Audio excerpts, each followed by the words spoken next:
I grew up in a low middle class family and started my business journey at age 18 as a high school dropout with no money, no knowledge, no connections, and I ended up growing 5 7-figure businesses and 1 8-figure company.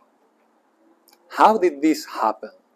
Let me tell you how sometimes, pretty often, bad things can turn into very good things. During my first 10 years as a business owner, I failed a lot of times in various industries.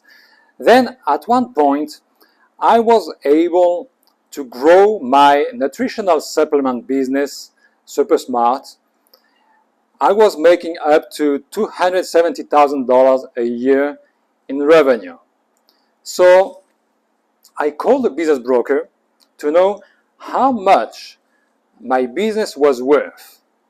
But I already had an idea, or so I thought, because I knew a guy in my industry who had just sold his nutritional supplement business, similar to mine in size, for almost $500,000, 450.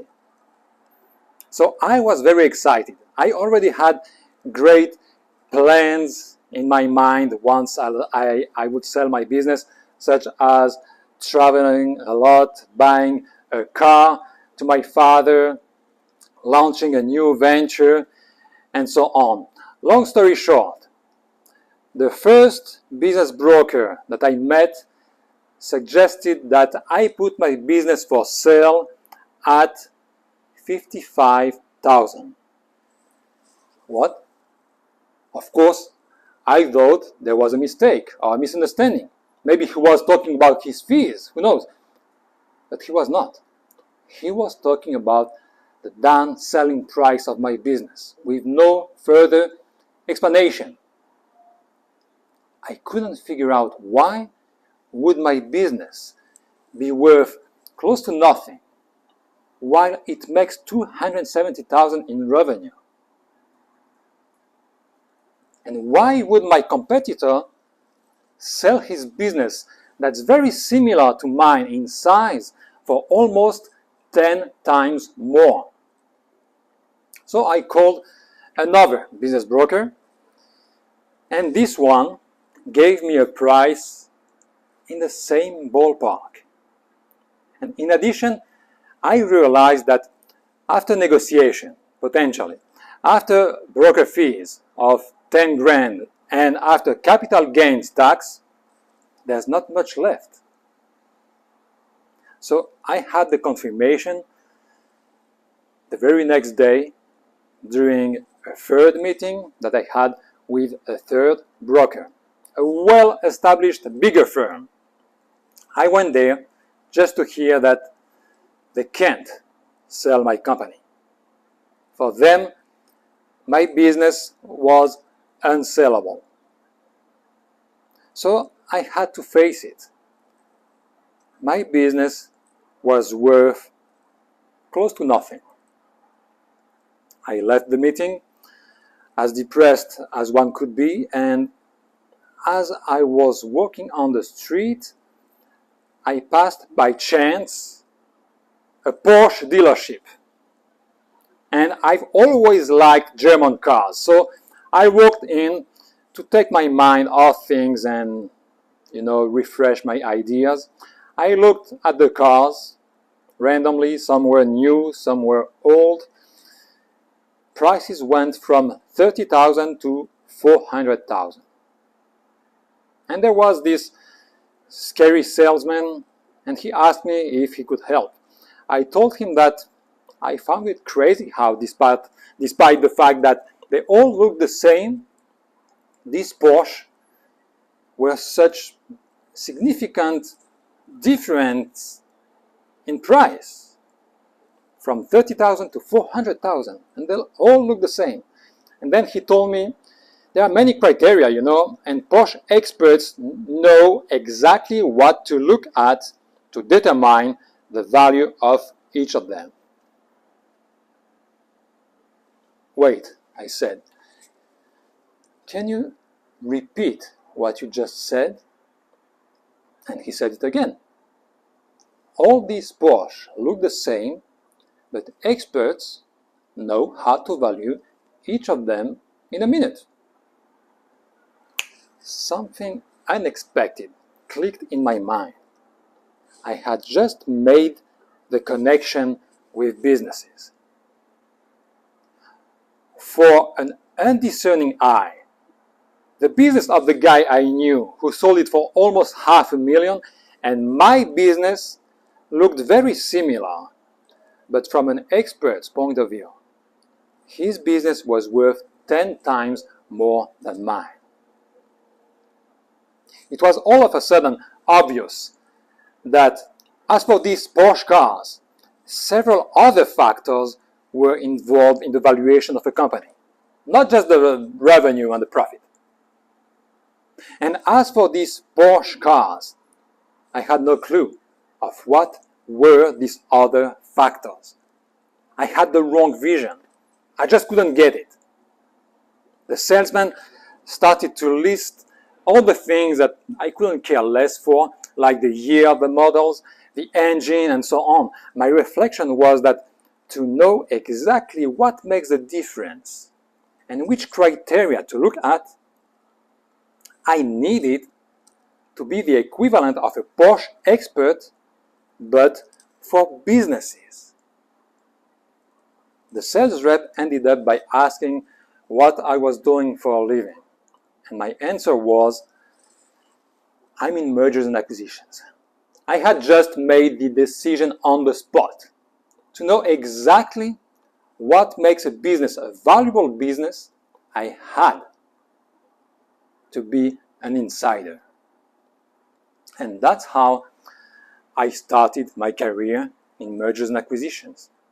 I wanted to learn all the intricacies of selling and buying businesses. So I bought a couple of books. I locked myself at home and I studied mergers and acquisitions for weeks and months. And then I started my new venture, M&A Advisor. To make the long story short, I started small, very small, with laundromats, delis, and coffee shops. I couldn't attract bigger clients. So it was not as pleasing and exciting as I thought. After a few years, I had to face the facts.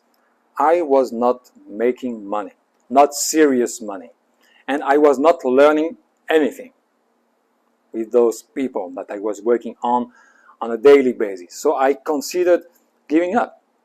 But before I give up, I thought, instead of focusing on sellers that I can't attract, let's organize an event for business buyers.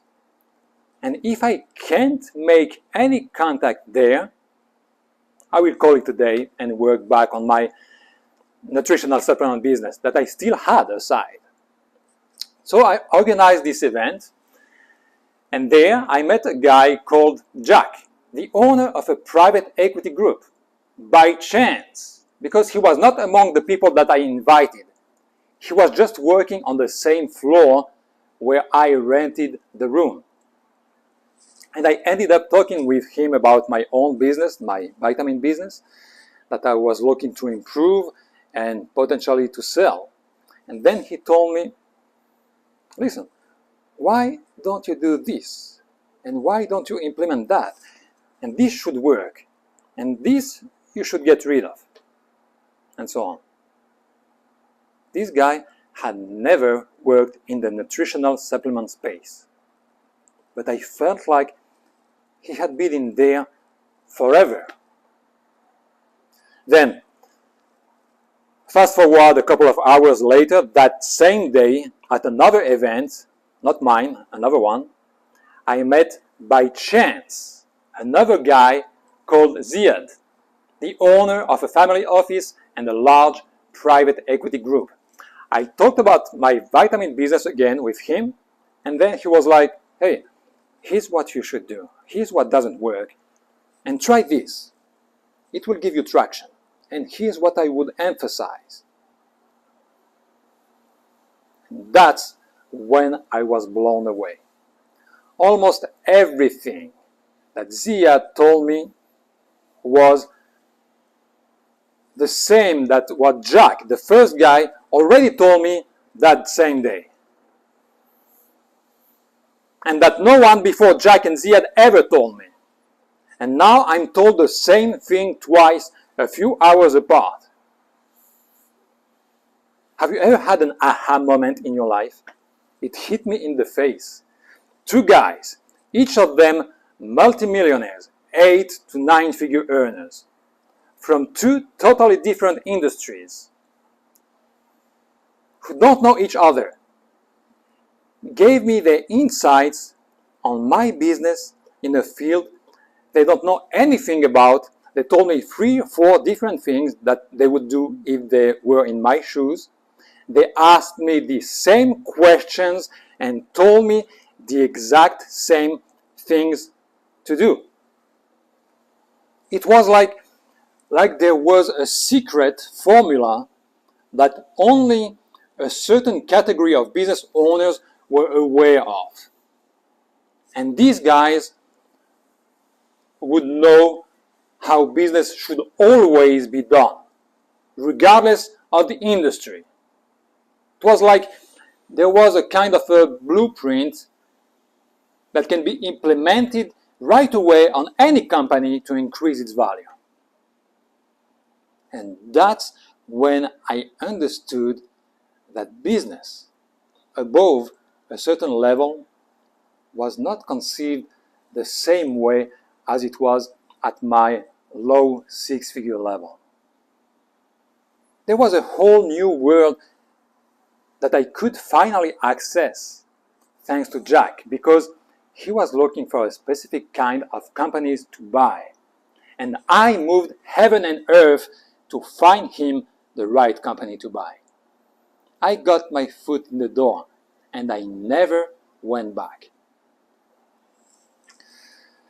By working with this kind of high achievers, very high achievers, I was not only able to make more money by dealing with larger businesses, I was also able to learn a few things by watching them at work.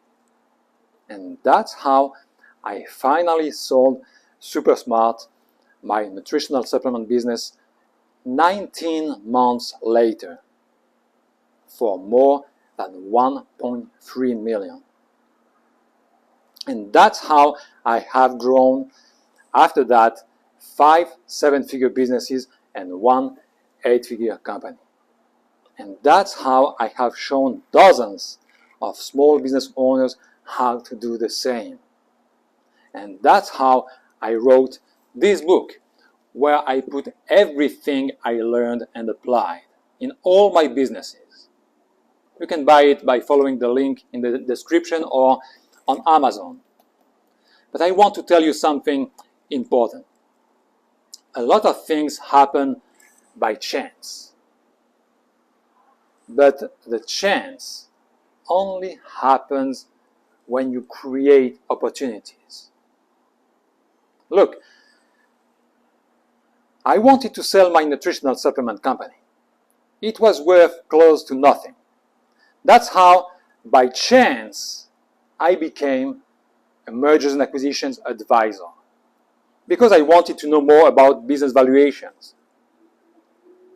And then I wanted to quit, but by chance, I met 2 private equity guys the same day because I organized an event and I went at another event. And then by chance, by working with these guys, I learned plenty of things that changed my own business, my future businesses, and my life. You wait for things to happen this way and they finally happen another way that you didn't expect at all. You look for results coming from here and they will come from there. But they will come. It's like success is looking at us from somewhere above, wondering who's waiting for me, who's ready to accept me. Who's working to receive me? Who's preparing a place for me? Where can I land today? Success comes as long as you are willing to get out there and create opportunities. Contact people. Talk to people. Give success the opportunity to meet you somewhere. You have to create the right circumstances. It may come from another way, but it will come.